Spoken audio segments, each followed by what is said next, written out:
Welcome to the Deep Dive, where we take these complicated blueprints for success in a really disruptive world and try to make them immediately actionable. And today we have, well, a pretty dense stack of material. We've got research notes, articles, strategic transcripts. All focused on one, I guess, seismic event. How to achieve massive, geographically independent income in this new age of generative AI. Yeah, our mission is to synthesize all of it, the principles, the mental models, and, the exact tactical systems you need to build a highly profitable business by leveraging digital assets and your personal brand. And this isn't about just, minor tweaks, is it? No, not at all. It's about a wholesale strategic shift away from the economic reliance of the last century. And we have to start there, right? Yeah. Because the sources, they paint a very clear picture of collapse. The industrial age, the one that rewarded working in offices and factories supported by a schooling system from, 1850 to 1950? That whole economic model is it's fundamentally in decline.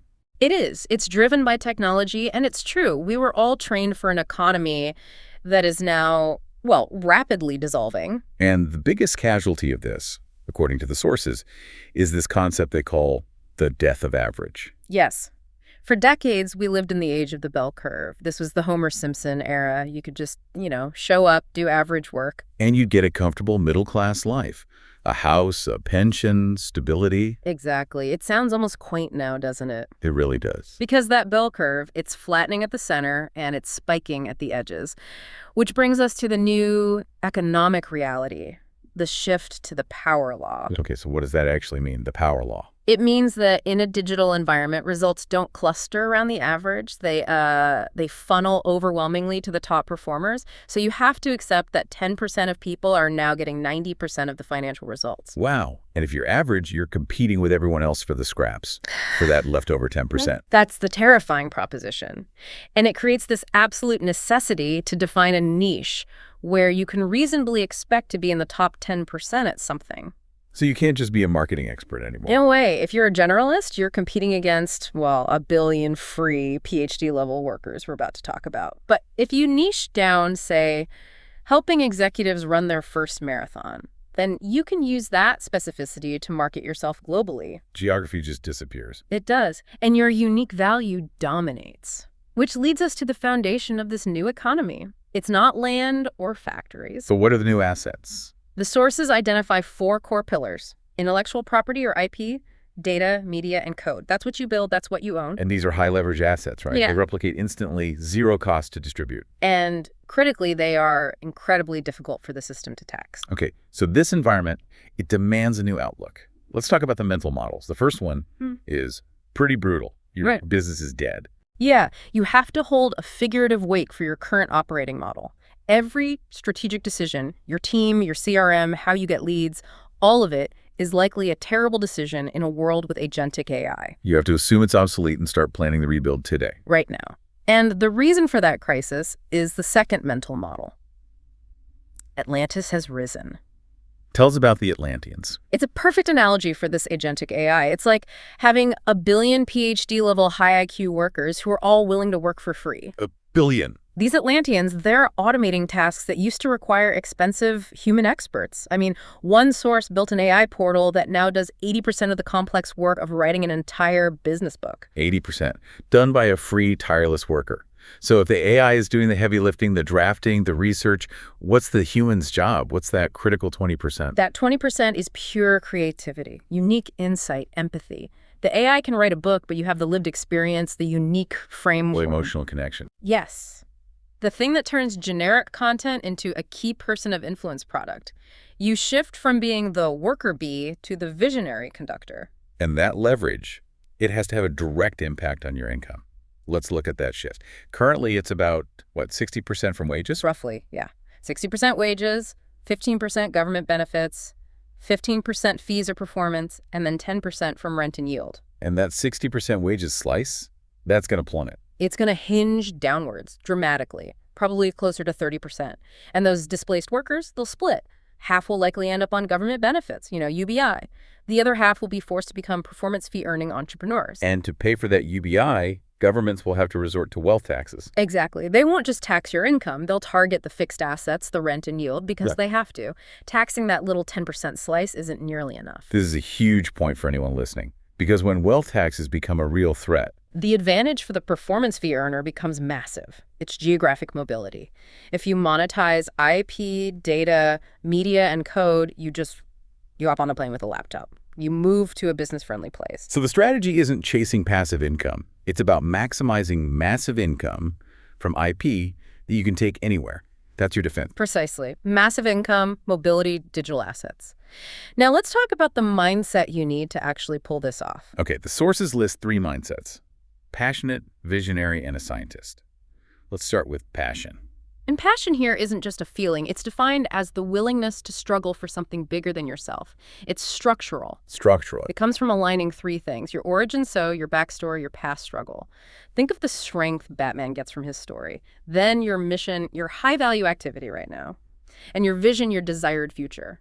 If those don't align, the struggle feels pointless. You burn out. Okay. And the second element, being a visionary. Yeah, this means actively controlling how you think. You have to operate from the creative, strategic part of your brain, not the reactive reptile brain that throws tantrums or the autopilot brain that just repeats old failures. The visionary sees the 80% AI world and works backwards from there. Exactly. And the third piece, the scientist, is maybe the most crucial for gaining speed. What does that mindset require? Curiosity, running experiments, and a complete suspension of judgment. The scientist isn't worried about failing, they're worried about not having data. Because the data, not your feelings, gives you the one thing you need. Confidence. Yes, and confidence is just the ability to predict what happens next. Right, like a Formula One driver taking a corner at 300 miles an hour. It's not a feeling, it's 10,000 data points telling them what the car will do. And we can actually quantify this. It starts with what the sources call the 30 test. The 30 test. You run 30 sales meetings or publish 30 pieces of content.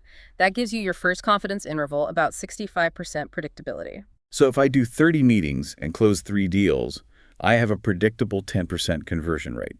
And I can be 65% sure that if I do 300 meetings, I'll close 30 sales. Exactly. And then the 150 test increases that confidence to 95%.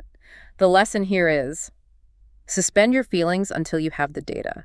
If you feel nervous about pitching, it's not an emotional failure. It's a data deficiency. You just haven't done it 30 times yet. That's a great transition from mindset to execution. Let's walk through the 5 stages to scaling, starting with the 2 that are kind of below the line. Stage 1 is the apprenticeship. 1 to 2 years, ideally.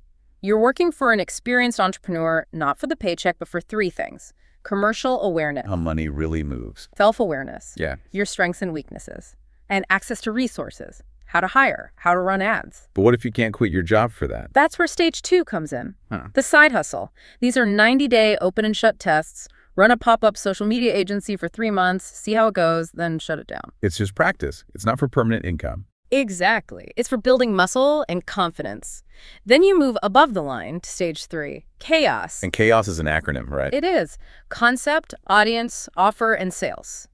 This is the rapid, cheap testing phase. You use minimum viable products, a simple landing page, a waiting list, to find product market fit. And then you move to stage 4, the boutique business. Right. A small team, 4 to 12 people. This is the sweet spot for a lifestyle business. High margins, fun, freedom. It's self-organizing, maybe running a WhatsApp group. But to make that leap from chaos to boutique, the founder's role has to change completely. It's the critical step. The founder must become a key person of influence, or KPI. And that KPI role is the bridge to stage 5, the 7-figure business. Yep. More formalized, 8 to 12 people, and a specific structure based on the 3-part year. A perfect repeatable week, quarterly spotlight campaigns, and an annual big message. Okay, because that KPI model is so critical, we need to dive into the 5 skills that define it. This is where the exponential growth comes from. It's the 1 + 1 = 11 effect. Skill 1 is pitching. You have to get what you ask for. So the 30-second social pitch. It has a great hook. Name, same, fame, pain, aim, game. Name, same, fame, pain, aim, game. Break that down. Who are you? Yeah. Who do you serve? Same. Who have you worked with? Fame. What's the problem you solve? Pain. What's your solution? Aim. And how can we play together? Game. You have to master it. Skill 2 is publishing. And the lesson here is prolific beats perfect. Think of the Beatles. They wrote 400 songs to find their hits. You have to make your ideas public, constantly. Books, reports, videos. You can't be a KPI if your ideas are locked in your head. Skill 3 is the product ecosystem. This is how you stop selling time for money. You need 4 products. A gift, which is free value for attention. A product for prospects, like a low-cost assessment to build trust. Your core offering, the big transformation. And a product for clients, which is the ongoing subscription. Okay, and skill 4 is your profile using the SALT framework. SALT stands for social media, awards associations, live events, and third-party platforms, like being a guest on other people's shows. And the goal here is look at this, not look at me. Exactly. You become the spotlight by focusing on the value of your ideas and your clients' success. And the final skill, partnerships, the engine of growth. You leverage them across 3 dimensions. Brand partnerships, to borrow trust. Product partnerships, for complementary offers. And distribution partnerships, to reach huge audiences. Okay, so we have the mindset, we have the skill set. Let's tie it to lead generation. The core principle is only oversubscribed businesses make a real profit. Right. If you're an airline selling every seat at a discount, you're unprofitable. If you're Rolex or Glastonbury Festival that sells out in 35 minutes, You have massive margins and brand authority. you have to create that demand-supply tension. And the tactical system for that is the online assessment system.